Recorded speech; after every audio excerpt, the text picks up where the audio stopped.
अस्सलाम वालेकुम, this is अमाल academy from online Quran and biology learning. बच्चों, आज का जो हमारा टॉपिक है नाइन्थ क्लास की बायोलॉजी चैप्टर नंबर 4 और टॉपिक हमारे पास ये आपके सामने लिखा हुआ है जिसका नाम है relationship between cell function and cell structure. हम सेल के फंक्शन को भी पढ़ेंगे और सेल के स्ट्रक्चर को आपने ऑलरेडी पढ़ लिया है कि सेल का स्ट्रक्चर कैसा होता है और उसके क्या क्या उसके अंदर और पाए जाने वाले ऑर्गेनेल्स क्या क्या काम करते हैं। इससे पहले टॉपिक को डिस्कस कर लेते हैं। इससे पहले हमने जो टॉपिक डिस्कस किया था वो हमारे पास था difference between the prokaryotic and eukaryotic cell. हमने प्रोकैरियोटिक और यूकैरियोटिक सेल में फ़र्क देखा था, जिसमें आप यूकैरियोटिक सेल के तो ऑर्गेनेल्स काफ़ी पढ़ चुके हो और उसके बारे में डिटेल भी ले चुके हो, और जो प्रोकैरियोटिक सेल है वो भी आपने डिस्कस कर लिया, जो कि एक ये सिंपल सा सेल है और इसमें क्या क्या डिफरेंसेस होते हैं। जो डिफरेंसेस थे वो ये वाले हैं और ये हमने स्टडी कर लिए थे, जिसमें न्यूक्लियस का डिफरेंस है, दूसरे ऑर्गेनेल्स का डिफरेंस है, साइज का फ़र्क है, सेल वॉल का फ़र्क है। ये 4 पॉइंट आपने डिस्कस किए थे जो कि हम स्टडी कर चुके हैं। और आज हमारा टॉपिक जो है वो सेल का रिलेशनशिप, उसका सेल का फंक्शन और स्ट्रक्चर जो है वो हम देखेंगे। तो बच्चों, टॉपिक स्टार्ट करने से पहले अगर आप मेरे चैनल में नए हैं तो चैनल को सब्सक्राइब कर लें, बेल आइकन को ऑन कर लें और अपने फ्रेंड्स और फैमिली मेम्बर्स को शेयर करें। तो चलो बच्चों, टाइम वेस्ट किए बिना ही अपना जो टॉपिक है वो स्टार्ट करते हैं। जी, सेल का जो स्ट्रक्चर है उसका जो फंक्शन है वो उसके स्ट्रक्चर के ऊपर जो है वो डिपेंडेंट करता है। जैसे सबसे पहले मैं यहाँ पे एक बॉक्स है वो बॉक्स आपको पढ़ के दिखाता हूँ। एक इंटरेस्टिंग इन्फॉर्मेशन आपको दी गई है कि जो ह्यूमन बॉडी है is made up of about 200 type of cells, कि हमारी बॉडी जो है वो 200 डिफरेंट टाइप के सेल से मिलके बनी है। ठीक है, 200 डिफरेंट टाइप के सेल से मिलके बनी है, जिसमें बच्चों मैं इस तरह कह सकता हूँ जो स्किन सेल्स है वो एक टाइप आ जाती है, बोन सेल्स दूसरी टाइप आ जाती है, ब्लड सेल्स तीसरी टाइप आ जाती है, और इसी तरह और भी बहुत सारे इस टाइप के सेल्स जो है ना हमारी बॉडी में मौजूद हैं। अब ये मिला के अब अगर स्किन सेल्स की बात की जाए तो स्किन सेल्स में ट्रिलियन ऑफ सेल्स हैं, लेकिन टाइप एक है स्किन सेल्स। बोन सेल्स की बात की जाए तो उसमें भी मिलियन ऑफ सेल्स हैं, लेकिन टाइप एक है।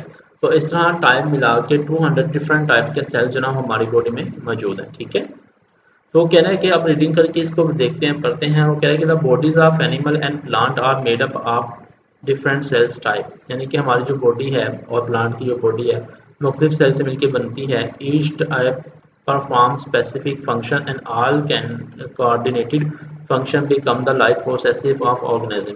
हर जो सेल्स है वो अपना स्पेसिफिक काम जो है वो परफॉर्म करता है, और जब अपना स्पेसिफिक काम परफॉर्म करता है तो वो एक दूसरे से कोऑर्डिनेटेड में होता है, जिस तरह पे क्या होता है कि जो लाइफ का प्रोसेस है वो चलता है।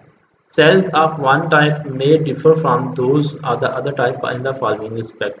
एक सेल जो है वो दूसरे सेल से मुख्तलिफ हो सकता है। कैसे मुख्तलिफ हो सकता है? कहते हैं कि वो नीचे जो है ना वो फॉलोइंग स्टेप्स दिए गए हैं जिसकी वजह से जो है ये सेल्स मुख्तलिफ एक दूसरे से हो सकते हैं। कौन से स्टेप्स है वो हम देखते हैं। सबसे पहले यहाँ पे एक बॉक्स दिया गया है, तो यहाँ पे साइज एंड शेप के हिसाब से मुख्तलिफ हो सकता है। सरफेस एरिया और वॉल्यूम रेशो डिफरेंट हो सकती है। प्रेजेंस और एब्सेंस ऑफ ऑर्गेनेल्स जो है वो मुख्तलिफ हो सकते हैं। तो सबसे पहले हम साइज एंड शेप की बात कर लेते हैं। तो यहाँ पे 3 टाइप के बच्चों सेल्स दिए गए हैं साइज और शेप के हिसाब से, जिसमें रेड ब्लड सेल्स है, नर्व सेल्स है और जाइलम सेल्स है। रेड ब्लड सेल्स जो हमारे ब्लड में पाए जाते हैं, नर्व सेल्स जो है वो हमारे ब्रेन में या बॉडी में पाए जाते हैं, जो कि पैगाम को एक जगह से दूसरी जगह लेके जाते हैं। और जो जाइलम सेल्स हैं वो प्लांट के सेल्स हैं जो कि पार्टिंग की ट्रांसपोर्ट करते हैं from root to the aerial part of the plant. तो रेड ब्लड सेल्स क्या करते हैं? कहते हैं ये राउंड होते हैं, अकोमुलेट ग्लोबुलर हीमोग्लोबिन, राउंड होते हैं, इनकी स्ट्रक्चर राउंड होगी और इनका काम क्या होता है कि अपने अंदर हीमोग्लोबिन को अकोमोडेट करते हैं। अकोमोडेट का मतलब होता है जमा करना, इकट्ठा करना, हीमोग्लोबिन को इकट्ठा करते हैं। इसी तरह अगर दूसरी सेल्स की बात की जाए तो नर्व सेल्स हैं, ये लॉन्ग होते हैं, वो राउंड थे, ये लॉन्ग सेल्स हैं, लंबे वाले सेल्स हैं। और इनका काम क्या होता है? आगे काम ही बताया गया कि ट्रांसमिशन ऑफ नर्व इम्पल्स, ये नर्व इम्पल्स को ट्रांसमिट करते हैं। जैसे जाइलम सेल्स देखें तो ये ट्यूब की तरह होते हैं, लंबे, तो वो लंबे लॉन्ग धागेनुमा होते हैं, ये ट्यूब की तरह होते हैं और have a thread thick walls of the conduction of the water and sport. और कहते हैं इनकी जो दीवार होती है वो काफ़ी थिक होती है, जिसकी वजह से इनका काम क्या है कि ये पानी को ट्रांसपोर्ट करता है, स्पोर्ट भी करता है। ठीक है, ये 2 काम करता है। तो ये साइज और शेप के हिसाब से तीनों की शेप डिफरेंट है, राउंड है, लॉन्ग है और ट्यूब लाइक है। और फंक्शन भी देखिए डिफरेंट है। रेड ब्लड सेल जो है वो हीमोग्लोबिन को स्टोर करता है, नर्व सेल जो है वो नर्व इम्पल्सेस को ट्रांसमिट करता है, जबकि जो जाइलम सेल्स है वो दो काम करता है, एक तो पानी की ट्रांसपोर्ट करता है और दूसरा वो क्या करता है, सपोर्ट यानी कि सहारा देता है सेल प्लांट को। अब हम सरफेस एरिया की बात कर लेते हैं, तो रूट हेयर यहाँ पे सबसे पहले बात होगी सरफेस एरिया, क्योंकि जो जिस सेल्स का सरफेस एरिया सबसे ज़्यादा होता है वो सेल्स हमारे पास है रूट हेयर। रूट हेयर की बात करते हैं। रूट हेयर बच्चों ये है कि जो रूट्स होते हैं प्लांट की, उसके रूट्स के ऊपर एक छोटे छोटे बालनुमा स्ट्रक्चर्स होती हैं, उन स्ट्रक्चर्स को हम नाम देते हैं रूट हेयर। वो क्या करती हैं, have large surface area for the maximum absorption of water and salt. कहते हैं इनका सरफेस एरिया बहुत ज़्यादा होता है, इसलिए इनका सरफेस एरिया ज़्यादा होता है ताकि ये पानी को और साल्ट को अब्जॉर्ब कर सके, मैक्सिमम अब्जॉर्प्शन कर सके, ठीक है ना, इसलिए। उसके बाद फिर सरफेस एरिया जिसका ज़्यादा होता है वो हमारी डाइजेस्टिव सिस्टम की जो ट्रैक है, जिसमें स्मॉल इंटेस्टाइन, लार्ज इंटेस्टाइन, उनका भी सरफेस एरिया बच्चों बहुत ज़्यादा होता है, ताकि वो भी जो है ना अच्छे तरीके से खुराक को डाइजेस्ट कर सकें, डाइजेस्ट करने के बाद उसको अब्जॉर्ब कर सके, उसमें से एनर्जी निकाल सके, ठीक है। तो उनका सरफेस एरिया और वॉल्यूम भी काफ़ी ज़्यादा होता है। तो रूट हेयर और उसके बाद फिर डाइजेस्टिव ट्रैक्ट। उसके बाद फिर आ जाता है प्रेजेंस और एब्सेंस ऑफ द ऑर्गेनेलिज। तो किसी में ऑर्गेनेलिज कुछ होते हैं, किसी में नहीं होते, वो हम देख लेते हैं कौन कौन से। वो क्या है, cell involve in making secretions, वो सेल्स जिनका काम होता है सिक्रेशंस करना यानी कि अम्ल इखराज करना। Have more complex and endoplasmic reticulum and Golgi operators, कहते हैं वो काफ़ी कम्प्लेक्स होते हैं और उसमें आ जाते हैं हमारे पास दो, एक एंडोप्लाज्मिक रेटिकुलम, ER का मतलब होता है एंडोप्लाज्मिक रेटिकुलम, और गोल्गी ऑपरेटर्स। ये दो ऑर्गेनेलिज ऐसे हैं जो सेल्स के अंदर सिक्रेशंस का काम करते हैं और सिक्रेशंस में इन्वॉल्व होते हैं, ठीक है। सिक्रेशंस होती है अम्ल इखराज बच्चों, ये मतलब लिक्विड जैसी चीज़ जो है वो अपनी बॉडी से बना के रिलीज करते हैं, जिसमें प्रोटीन हो सकती है या कोई और काम हो सकता है। उसके बाद भी वो आ जाता है हमारे पास cell involve in photosynthesis have chloroplast, और वो सेल जो कि फोटोसिंथेसिस करते हैं उनके पास क्या होता है, क्लोरोप्लास्ट होता है, ठीक है।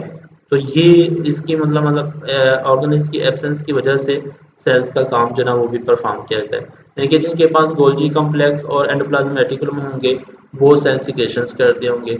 जैसे मैं आपको बताता हूँ कि हमारे माउथ में पाए जाने वाले जो सेल्स होते हैं वो सेल्स जो पानी सलाइवा यानी कि रिलीज करते हैं, उनके पास एक गोल्गी कॉम्प्लेक्स और एंडोप्लाज्मिक रेटिकुलम बहुत ज़्यादा होते हैं, क्योंकि इनका काम सिक्रेशंस होता है। जैसे ही आपने बिरयानी या पिज़्ज़ा बर्गर देखा और आपके मुंह में फौरन जो ना वो पानी टपक पड़ा, तो ये जो चीज़ होती है ये गोल्गी कॉम्प्लेक्स और एंडोप्लाज्मिक रेटिकुलम करते हैं, ठीक है। इसका मतलब ये है कि उसमें ये चीज़ें ज़्यादा होती हैं। इसी तरह वो सेल जो फोटोसिंथेसिस करते हैं उनके पास एक ऑर्गेनेलिज होगा जो उसको हम कहते हैं क्लोरोप्लास्ट, और क्लोरोप्लास्ट की वजह से ही फोटोसिंथेसिस जब वो परफॉर्म कर सकते हैं। तो ये बॉक्स में कुछ दिया गया था आपको डिफरेंस। अब हम नीचे चलते हैं, नीचे आपको क्या कहा गया है, तो यहाँ पे वो कह रहे हैं कि कुछ और सेल्स दिए गए हैं, वो हम देखते हैं। 5 टाइप के सेल्स हैं, 1 2 3 4 एंड 5 टाइप के सेल्स हैं। तो वो हम देखते हैं कि वो कौन कौन से सेल्स क्या क्या काम परफॉर्म करते हैं। ये ह्यूमन बॉडी सेल्स है बच्चों, इसमें प्लांट सेल्स नहीं दिए गए, ठीक है। सबसे पहले नर्व सेल्स है, अभी आपने ऊपर पढ़ा, नर्व सेल्स क्या करते हैं, कंडक्ट नर्व इम्पल्स एंड दस contribute the coordination of the body. कहते हैं कि ये नर्व इम्पल्स को लेके जाते हैं एक जगह से दूसरी जगह और ट्रांसफर करते हैं, जिसकी वजह से क्या होता है कि हमारी बॉडी में कोऑर्डिनेशन रहता है, ठीक है। दूसरा मसल सेल्स हैं, ये क्या करते हैं, कॉन्ट्रैक्शन का काम करते हैं। कॉन्ट्रैक्शन होता है सुकड़ना, सुकड़ने का काम करते हैं, जिसकी वजह से क्या होता है कि हमारी बॉडी जो है वो मूवमेंट करती है। रेड ब्लड सेल्स क्या करते हैं, कैरी ऑक्सीजन, ऑक्सीजन को पकड़ते हैं। वाइट ब्लड सेल्स क्या करते हैं, किल द फॉरेन एजेंट्स, बाहर से आने वाले जो जरासीम होते हैं, एजेंट्स जो होते हैं उनको किल करते हैं। और contribute in the roles of the blood in transportation and defence, और इसमें फिर क्या करते हैं, ब्लड की ट्रांसपोर्ट भी करते हैं और दूसरा बॉडी की हिफाजत भी करते हैं। क्योंकि जो रेड ब्लड सेल्स हैं वो जाहिर सी बात है ऑक्सीजन को लेके जाते हैं एक जगह से दूसरी जगह, तो इस तरह वो ट्रांसपोर्ट कर रहे हैं ऑक्सीजन को। और वाइट ब्लड सेल्स जो हैं वो क्या करते हैं, बाहर से आने वाले एजेंट्स को मारते हैं, किल करते हैं, जो हमें बीमार करते हैं। तो इस तरह ये बॉडी की हिफाजत भी करते हैं, दो काम करते हैं ये। स्किन सेल्स क्या करते हैं, some skin cells acts as the physical barrier against the foreign material. जी वो कहते हैं कि ये बैरियर का काम करता है। बैरियर होता है रुकावट, ये रुकावट का काम करता है, यानी कि बाहर से आने वाले जो जरासीम होते हैं उनको अंदर आने से रोकता है और ताकि जो बॉडी है वो महफूज रह सके। And some are receptors for the temperature, touch and pain, और कुछ जो है वो क्या करते हैं ये रिसेप्टर्स का काम करते हैं। रिसेप्टर्स क्या होते हैं? रिसेप्टर्स मतलब फीलिंग करना, टेम्परेचर को फील करना, टच को फील करना, पेन को फील करना। तो ये भी जो है स्किन का ही काम है। तो स्किन के कुछ सेल्स कुछ काम कर रहे होते हैं, कुछ सेल्स कुछ काम कर रहे होते हैं। इसी तरह बोन सेल्स की बात करते हैं। बोन सेल्स क्या करते हैं? ये कैल्शियम को अपने अंदर एक्स्ट्रा सेलुलर मटेरियल के अंदर, स्पेस के अंदर स्टोर करते हैं, जिसकी वजह से क्या होता है कि जो इनको स्टोर करने की वजह से जो बोन सेल्स होते हैं वो टफ हो जाते हैं, मजबूत हो जाते हैं, ठीक है। और इस तरह फिर ये क्या करते हैं? ये supporting of the role bones, यानी कि बोन्स को सपोर्ट करने में, बॉडी को सहारा देने में हेल्प करते हैं।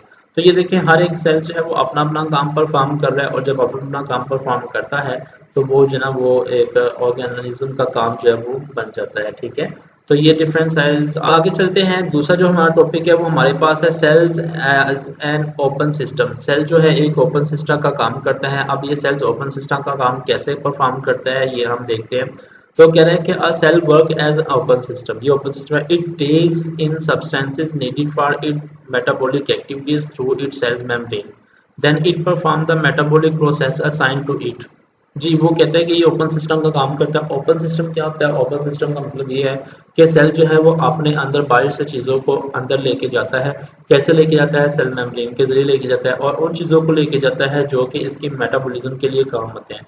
और जब वो अंदर लेके जाता है अपने अंदर, तो वो मेटाबॉलिक एक्टिविटी को परफॉर्म करता है, और मेटाबॉलिक एक्टिविटी जो है ना वो चलती है, और इस तरह जो लाइफ प्रोसेस जो है ना वो सेल का चलता रहता है।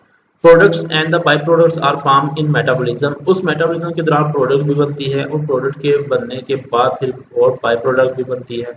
Cell either utilise the product or transport them to other cells. जी, वो कहता है कि सेल जो है वो उन प्रोडक्ट को इस्तेमाल करता है, इस्तेमाल करने के बाद उनको दूसरे सेल्स तक पहुंचाता भी है। The by product is either stored and are excreted out of the cell. कहते हैं ये जो बाई प्रोडक्ट होते हैं इनको या तो स्टोर कर लिया जाता है, या तो इनको बाहर ट्रांसपोर्ट कर दिया जाता है जहां पे इसकी जरूरत होती है।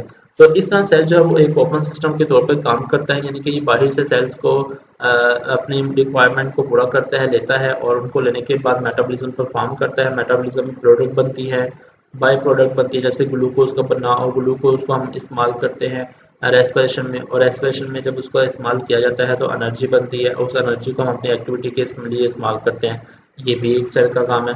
इस तरह फिर ये करता है कि ये होता है कि उसको अपने अंदर स्टोर कर लेना, और स्टोर करके उसमें मेटाबॉलिज्म करके उसमें से एनर्जी निकालना, या फिर इसको बाहर भी रिमूव कर दिया जाता है, यानी कि प्रोटीन बनी या हार्मोन बना, हार्मोन बनने के बाद फिर इसको टारगेट सेल तक पहुंचाया जाता है, वहां पे जाके वो अपना काम परफॉर्म कर देता है। तो ये बच्चों आज का टॉपिक था cell as an open system. मैंने कुछ सेल्स आपको बताए, उसमें सेल्स की स्ट्रक्चर कैसी होती है, उसकी शेप कैसी होती है, और उसका काम क्या है। फिर एनिमल सेल्स यानी कि हमने ह्यूमन सेल्स के बारे में पढ़ा कि वो सेल्स क्या क्या काम परफॉर्म करते हैं।